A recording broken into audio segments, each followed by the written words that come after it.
강남의 번화가에 위치한 국제상업은행 건물의 높은 유리창을 통해 희미한 오후 햇살이 스며들었다. 26세의 신입 행원 팜치어는 자신의 책상 위에 쌓인 서류에 몰두해 있었다. 그는 명문대를 갓 졸업하고 서울 최대 지점 중 하나인 이곳에 취직했다. 모든 고객을 잘 모셔야 해요. 특히 어르신들은요. VIP 고객관리부장 김성태의 목소리가 뒤에서 들려왔다. 치어는 가볍게 고개를 끄덕였지만 속으로는 생각했다. 노인들이 현대은행에 대해 뭘 알겠어? 시간만 낭비하게 해. 그때 한 노부인이 은행에 들어섰다. 그녀는 낡은 갈색 스웨터에 수수한 면바지, 다른 고무신을 신고 있었다. 하얀 머리는 단정하게 뒤로 묶었고 인자한 얼굴이지만 눈빛은 영민해 보였다. 그녀는 상마이손, 68세, 이 지점의 가장 중요한 VIP 고객 중 한 명이었다.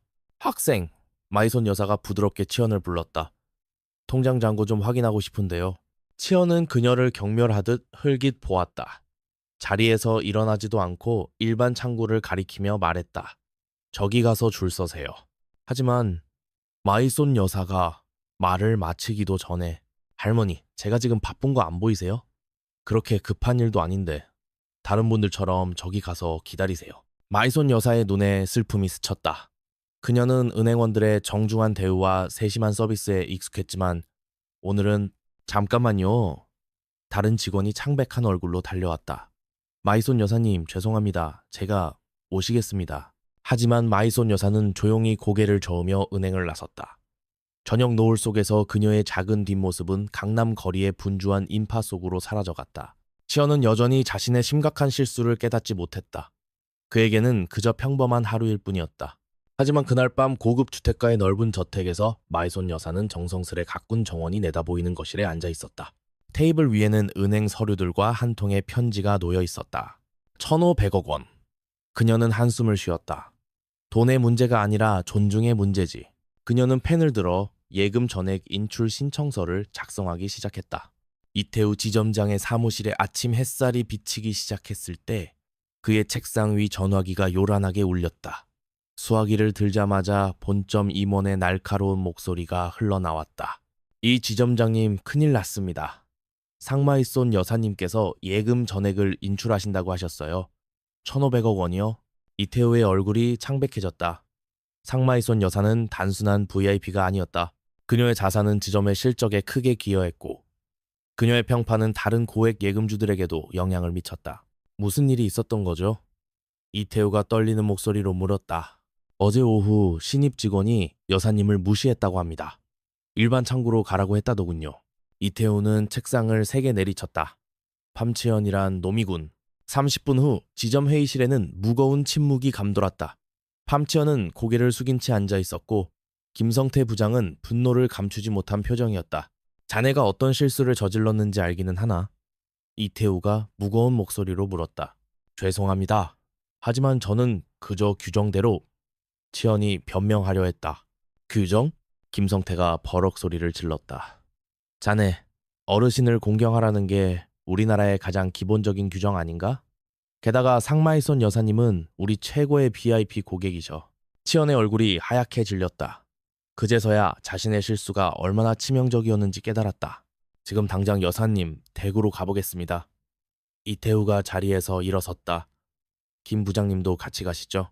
강남의 고급 주택가에 위치한 상마이손 여사의 저택. 관리인이 현관문을 열어주자 응접실에서 차를 마시고 있는 여사의 모습이 보였다.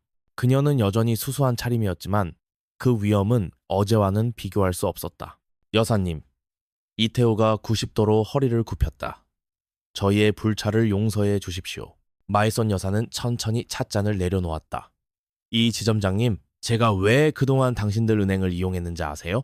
침묵이 흘렀다. 20년 전 제가 처음 한국에 왔을 때 모두가 저를 이방인 취급했죠. 하지만 당신들 은행의 전 지점장님은 달랐어요. 제가 입은 옷이나 말투가 아닌 인격을 보고 대해주셨죠. 그녀의 목소리가 떨렸다. 하지만 어제 그 젊은이의 눈빛에서 본 건 경멸이었어요.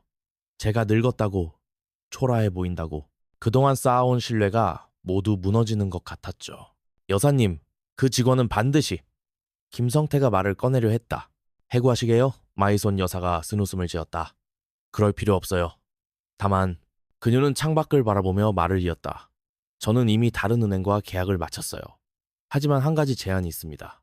이태우와 김성태는 긴장된 표정으로 그녀를 바라보았다. 그 젊은이 팜치현 씨를 제 개인 자산관리사로 보내주시죠. 6개월간만요. 두 사람은 놀란 표정을 감추지 못했다. 매일 아침 8시부터 저녁 7시까지 저와 함께 생활하면서 제 자산을 관리하게 하고 싶어요. 물론 그동안의 월급은 제가 지불하겠습니다. 인천의 한 요양원. 해가 저물어가는 하늘이 붉게 물들어 있었다. 치연은 차 안에서 마이손 여사를 바라보았다. 그녀는 조수석에 앉아 창밖을 응시하고 있었다. 할머니가 절 알아보실까요? 치연의 목소리가 떨렸다. 3년이나 뵙지 않았는데 어떻게 생각하세요? 마이손 여사의 대답은 날카로웠다. 요양원 입구에 도착하자 간호사가 그들을 맞이했다. 함치연님이시죠? 할머님께서 매일 창가에서 기다리세요. 치연의 심장이 쿵 내려앉았다. 그는 자신이 얼마나 이기적이었는지 깨달았다. 할머니의 방으로 들어서자 창가에 앉아 계신 할머니의 모습이 보였다. 머리카락은 완전히 하얗게 변해 있었고 등은 더 굽어 있었다. 할머니. 치연이 떨리는 목소리로 불렀다. 할머니는 천천히 고개를 돌렸다. 그 순간 치연은 할머니의 눈에 맺힌 눈물을 보았다. 우리 치연이구나. 할머니의 목소리가 떨렸다. 이제 왔니? 치연은 무릎을 꿇고 할머니 앞에 앉았다. 할머니의 주름진 손이 그의 얼굴을 더듬었다. 많이 컸네. 은행원이 됐다며? 할머니가 미소 지었다. 네가 어렸을 때부터 꿈꾸던 거였지. 그때 치연은 할머니의 침대 옆 작은 탁자 위에 놓인 사진을 발견했다. 어린 시절 자신의 모습이었다. 할머니는 3년 동안 매일 이 사진을 보며 그를 기다렸던 것이다. 할머니, 죄송해요. 치연의 눈에서 눈물이 흘렀다. 마이손 여사는 조용히 방을 나갔다.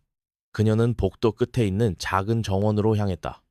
그곳에서 그녀는 자신의 오래된 사진 한 장을 꺼내들었다. 어머니, 그녀가 속삭였다.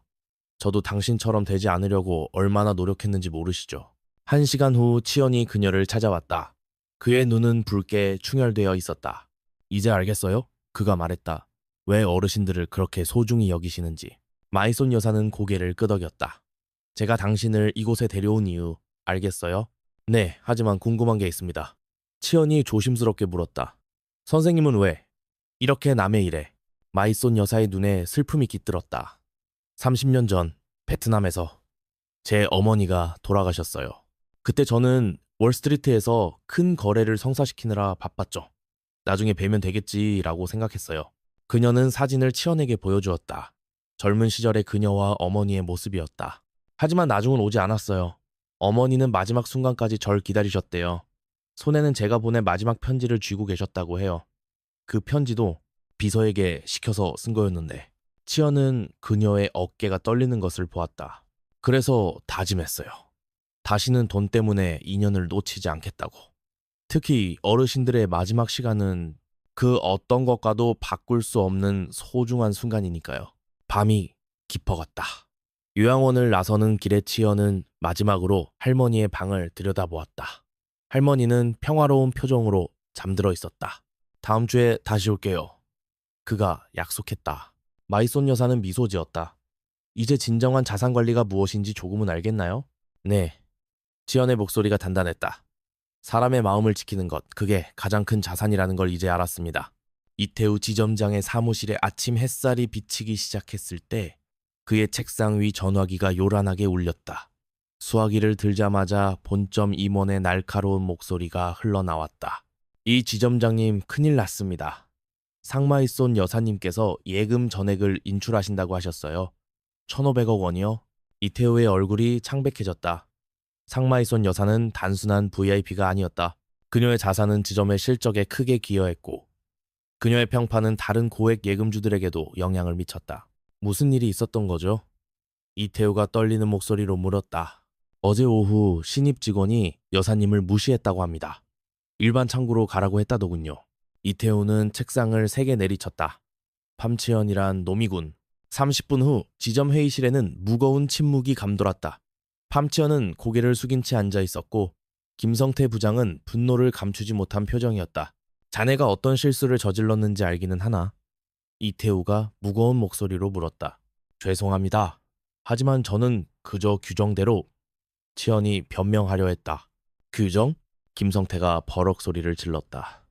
자네, 어르신을 공경하라는 게 우리나라의 가장 기본적인 규정 아닌가? 게다가 상마이손 여사님은 우리 최고의 VIP 고객이셔. 치연의 얼굴이 하얗게 질렸다. 그제서야 자신의 실수가 얼마나 치명적이었는지 깨달았다. 지금 당장 여사님 댁으로 가보겠습니다.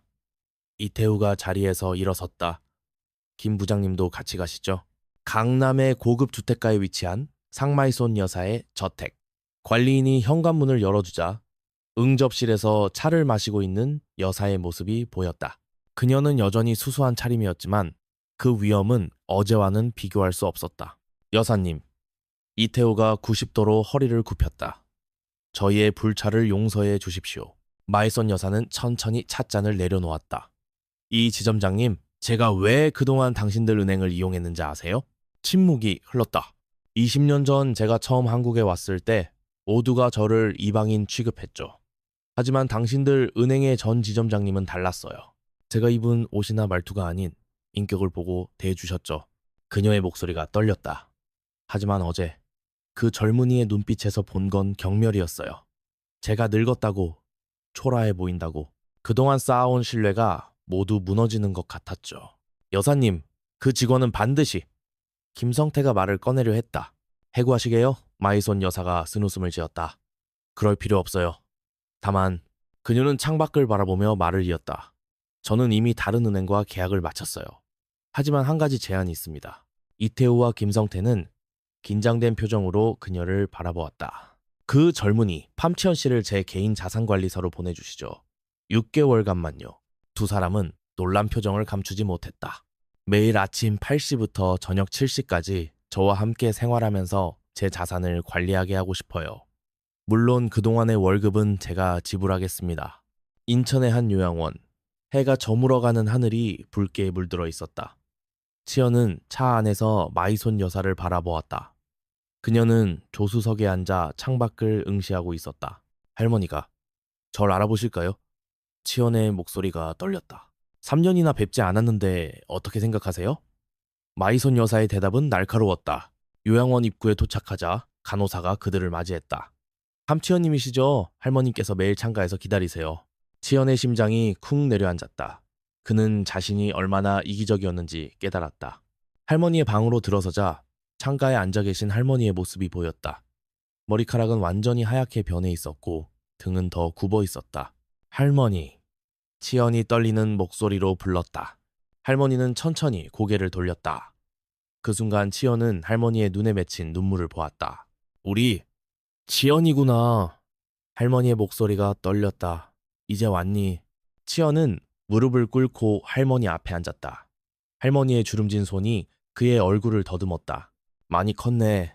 은행원이 됐다며? 할머니가 미소 지었다. 네가 어렸을 때부터 꿈꾸던 거였지. 그때 치연은 할머니의 침대 옆 작은 탁자 위에 놓인 사진을 발견했다. 어린 시절 자신의 모습이었다. 할머니는 3년 동안 매일 이 사진을 보며 그를 기다렸던 것이다. 할머니, 죄송해요. 치연의 눈에서 눈물이 흘렀다. 마이손 여사는 조용히 방을 나갔다. 그녀는 복도 끝에 있는 작은 정원으로 향했다.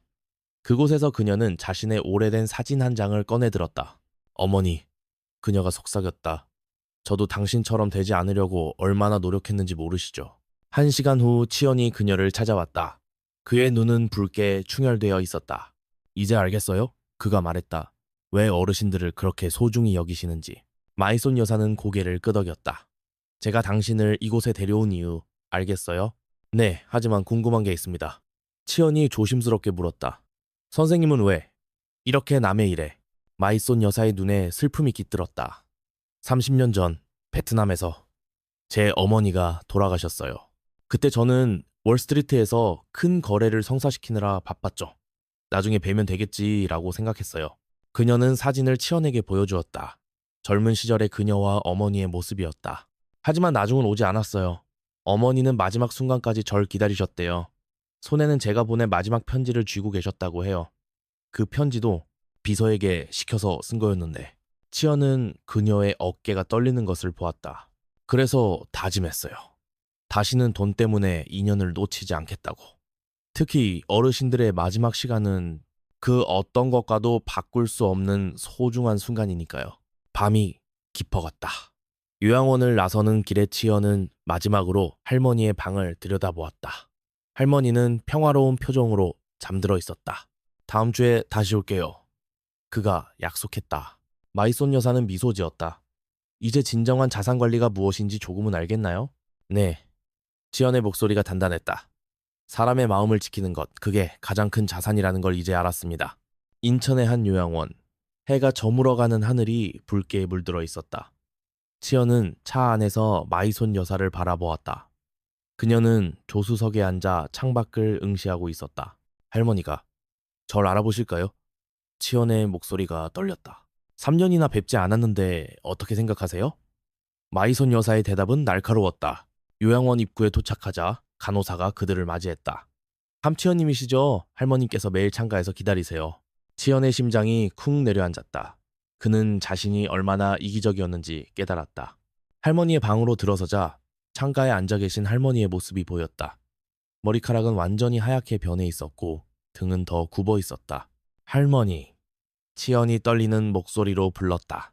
할머니는 천천히 고개를 돌렸다. 그 순간 치연은 할머니의 눈에 맺힌 눈물을 보았다. 우리 치연이구나. 할머니의 목소리가 떨렸다. 이제 왔니? 치연은 무릎을 꿇고 할머니 앞에 앉았다.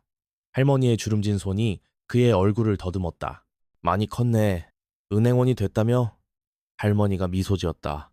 네가 어렸을 때부터 꿈꾸던 거였지. 그때 치연은 할머니의 침대 옆 작은 탁자 위에 놓인 사진을 발견했다. 어린 시절 자신의 모습이었다. 할머니는 3년 동안 매일 이 사진을 보며 그를 기다렸던 것이다. 할머니, 죄송해요. 치연의 눈에서 눈물이 흘렀다.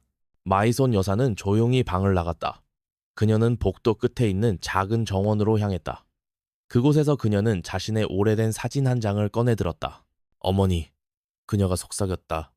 저도 당신처럼 되지 않으려고 얼마나 노력했는지 모르시죠. 1시간 후 치연이 그녀를 찾아왔다. 그의 눈은 붉게 충혈되어 있었다. 이제 알겠어요? 그가 말했다. 왜 어르신들을 그렇게 소중히 여기시는지. 마이손 여사는 고개를 끄덕였다. 제가 당신을 이곳에 데려온 이유 알겠어요? 네, 하지만 궁금한 게 있습니다. 치연이 조심스럽게 물었다. 선생님은 왜 이렇게 남의 일에? 마이손 여사의 눈에 슬픔이 깃들었다. 30년 전 베트남에서 제 어머니가 돌아가셨어요. 그때 저는 월스트리트에서 큰 거래를 성사시키느라 바빴죠. 나중에 뵈면 되겠지라고 생각했어요. 그녀는 사진을 치연에게 보여주었다. 젊은 시절의 그녀와 어머니의 모습이었다. 하지만 나중은 오지 않았어요. 어머니는 마지막 순간까지 절 기다리셨대요. 손에는 제가 보낸 마지막 편지를 쥐고 계셨다고 해요. 그 편지도 비서에게 시켜서 쓴 거였는데 치연은 그녀의 어깨가 떨리는 것을 보았다. 그래서 다짐했어요. 다시는 돈 때문에 인연을 놓치지 않겠다고. 특히 어르신들의 마지막 시간은 그 어떤 것과도 바꿀 수 없는 소중한 순간이니까요. 밤이 깊어갔다. 요양원을 나서는 길에 치연은 마지막으로 할머니의 방을 들여다보았다. 할머니는 평화로운 표정으로 잠들어 있었다. 다음 주에 다시 올게요. 그가 약속했다. 마이손 여사는 미소 지었다. 이제 진정한 자산 관리가 무엇인지 조금은 알겠나요? 네. 치연의 목소리가 단단했다. 사람의 마음을 지키는 것, 그게 가장 큰 자산이라는 걸 이제 알았습니다. 비가 쏟아지는 늦은 밤, 마이손 여사의 저택에 다급한 전화가 걸려왔다. 치연이 수화기를 들었다. 여보세요? 마이손 여사님 댁입니다. 치연 씨, 이태우입니다. 전 지점장의 목소리가 떨렸다. 큰일 났습니다. 은행이 위험합니다.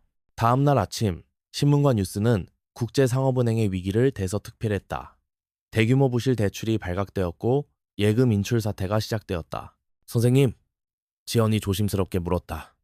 어떻게 하시겠습니까? 마이손 여사는 차분히 신문을 읽고 있었다. 당신이라면 어떻게 하고 싶나요? 솔직히 모르겠습니다. 치연이 한숨을 쉬었다. 제가 일했던 곳이고 많은 동료들이 있지만 지금은 위험해 보입니다. 어제 복지관에서 만난 김 할머니 기억나요? 마이손 여사가 갑자기 물었다. 네. 하지만 그게 무슨? 그분이 그 은행에 평생 모은 돈을 맡기셨대요. 다른 어르신들도 마찬가지고요. 마이손 여사는 잠시 침묵했다가 이어 말했다. 사실 제가 당신에게 하지 않은 이야기가 있어요. 그녀는 오래된 앨범을 꺼냈다. 그 안에는 젊은 시절 그녀의 사진들이 있었다. 30년 전 베트남에서 제가 운영하던 은행이 파산했어요. 많은 사람들이 평생 모은 돈을 잃었죠. 그때 저는 도망쳤어요. 어머니의 임종도 지키지 못한 건 사실 그 때문이었어요. 치어는 충격을 받은 듯 그녀를 바라보았다. 그 후 저는 다시 시작했고 성공했죠. 하지만 그 죄책감은 절대 지울 수 없었어요. 그래서 그동안 제가 번 돈으로 그때 피해 입은 분들을 찾아다니며 보상했답니다. 마이손 여사의 눈에 눈물이 고였다. 이제는 같은 실수를 반복하고 싶지 않아요. 우리가 도와야 해요, 치현 씨. 그날 오후 마이손 여사는 전 재산의 상당 부분을 은행에 재투자하기로 결정했다. 그러나 조건이 있었다. 이사회에 제 의견을 전해주세요. 그녀가 이태호에게 말했다. 노인 고객을 위한 특별 창구 설치, 디지털 교육 프로그램 운영, 그리고 노인 복지 기금 설립. 이 모든 것이 재투자의 조건입니다. 며칠 후 은행은 안정을 되찾기 시작했다. 마이손 여사의 결정은 다른 대형 투자자들에게도 신뢰를 주었다. 선생님, 왜 그렇게 위험한 결정을 하신 겁니까? 치언이 물었다. 사람을 믿는 것은 항상 위험해요. 그녀가 미소 지었다. 하지만 그 믿음이 없다면 우리는 결코 진정한 변화를 만들어낼 수 없죠. 밤이 깊어갔다. 마이손 여사의 정원에서 달빛이 장미꽃들을 비추고 있었다. 치현 씨, 이제 당신의 6개월이 거의 끝나가네요. 치현은 깜짝 놀랐다. 시간이 이렇게 빨리 흘렀다는 것이 믿기지 않았다. 선생님, 저는 내일 마지막 과제가 있어요. 마이손 여사가 말했다. 준비되셨나요? 아침 안개가 마이손 여사의 정원을 감싸고 있었다. 치현은 여느 때처럼 일찍 도착했지만 오늘은 무언가 다른 느낌이었다. 들어오세요. 마이손 여사의 목소리가 평소보다 약해 보였다. 집무실에 들어서자 치현은 책상 위에 놓인 커다란 서류 봉투를 발견했다. 이게 당신의 마지막 과제예요. 마이손 여사가 말했다. 이 봉투 안에는 제 전 재산의 증서가 들어있어요. 당신이 결정하세요. 이 돈을 어떻게 사용할지. 치현은 놀라서 말을 잇지 못했다. 하지만 어떻게? 저는 이제 많이 지쳤어요. 마이손 여사가 창밖을 바라보며 말했다. 의사가 시간이 얼마 남지 않았다고 하네요. 치현의 눈에서 눈물이 흘렀다. 선생님, 울지 마세요. 제가 당신을 선택한 것은 우연이 아니었어요. 당신의 변화를 지켜봤고 당신의 성장을 믿습니다. 그녀는 천천히 일어나 정원으로 향했다. 치현이 그녀를 부축했다. 보세요. 이 장미들을. 그녀가 말했다. 처음 심었을 때는 아무도 믿지 않았어요. 하지만 시간이 지나자 이렇게 아름답게 피어났죠. 사람도 마찬가지예요. 치현은 6개월 전 자신의 모습을 떠올렸다. 얼마나 교만했었는지, 얼마나 차가웠었는지. 선생님, 저는 결정했습니다. 그가 단호하게 말했다. 마이손 여사는 미소를 지었다. 어떤 결정인가요? 이 돈으로 놓인 복지재단을 설립하고 싶습니다. 선생님께서 지금까지 해오신 일을 더 크게 이어가고 싶어요. 하지만 선생님께서 재단의 이사장을 맡아주셨으면 합니다. 아직 저는 선생님의 가르침이 더 필요해요. 마이손 여사의 눈에 눈물이 고였다. 당신은 정말 많이 변했네요. 그때 정원 입구에서 소란스러운 소리가 들렸다. 놀랍게도 그곳에는 복지관의 어르신들, 은행 직원들, 그리고 치현의 할머니까지 수십 명의 사람들이 서 있었다. 선생님, 이분들은 모두 선생님께서 변화시키신 분들입니다. 치현이 말했다. 우리가 함께 이 변화를 이어가고 싶습니다. 마이손 여사는 떨리는 손으로 입을 가렸다. 한 노인이 휠체어를 밀며 다가왔다. 마이손 선생님, 우리도 이제 다른 사람들을 도울 수 있게 됐어요. 선생님께서 가르쳐 주신 대로요. 봄바람이 불어왔다. 장미들이 흔들렸고 꽃잎들이 날렸다. 자, 이제 시작해볼까요? 마이손 여사가 밝게 웃었다. 우리 함께. 3개월 후 마이손 팜노인복지재단이 공식 출범했다. 재단은 단순한 금전적 지원을 넘어 노인들의 존엄성과 삶의 가치를 지키는 다양한 프로그램을 운영했다. 마이손 여사는 비록 몸은 약해졌지만 여전히 매일 아침 정원에서 차를 마시며 재단의 일을 지휘했다. 그리고 치현은 그녀 곁에서 진정한 자산가의 길을 배워가고 있었다. 치현 씨, 어느 아침 마이손 여사가 물었다. 행복한가요? 네, 선생님, 제 인생에서 가장 행복한 시간입니다. 저도 그래요. 그녀가 미소 지었다.